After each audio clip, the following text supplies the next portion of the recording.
উপদেষ্টা পরিষদের একটি বিশেষ বৈঠকে বেগম খালেদা জিয়ার রোগ মুক্তি কামনায় দোয়া ও প্রার্থনা করা হয়েছে। প্রয়োজনে উন্নত চিকিৎসার জন্য তাকে বিদেশে নিয়ে যাওয়ার পরিকল্পনাও গ্রহণ করা হয়েছে। দুপুরে রাষ্ট্রীয় অতিথি ভবন যমুনায় প্রধান উপদেষ্টার সভাপতিত্বে আনুষ্ঠানিক সভায় এসব সিদ্ধান্ত গ্রহণ করা হয়। পরে অন্তর্বর্তী সরকারের পক্ষ থেকে এক বিবৃতিতে বিস্তারিত জানানো হয়। এতে বলা হয়, বেগম খালেদা জিয়ার বর্তমান শারীরিক অবস্থা বিবেচনায় নির্বিঘ্ন চিকিৎসা নিশ্চিত করা হচ্ছে।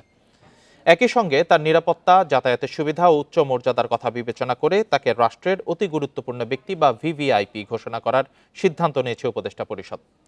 সিদ্ধান্তটি অবিলম্বে কার্যকর করতে সংশ্লিষ্ট সব সংস্থাকে নির্দেশনা দেওয়া হয়েছে। এই সভায় তিনবারের সাবেক প্রধানমন্ত্রী, সাবেক রাষ্ট্রপতির স্ত্রী ও বিএনপির চেয়ারপারসন বেগম খালেদা জিয়ার আশু রোগ মুক্তি কামনা করে দোয়া ও প্রার্থনা করা হয় এবং জাতির কাছে তার জন্য দোয়া ও প্রার্থনার আহ্বান জানানো হয়।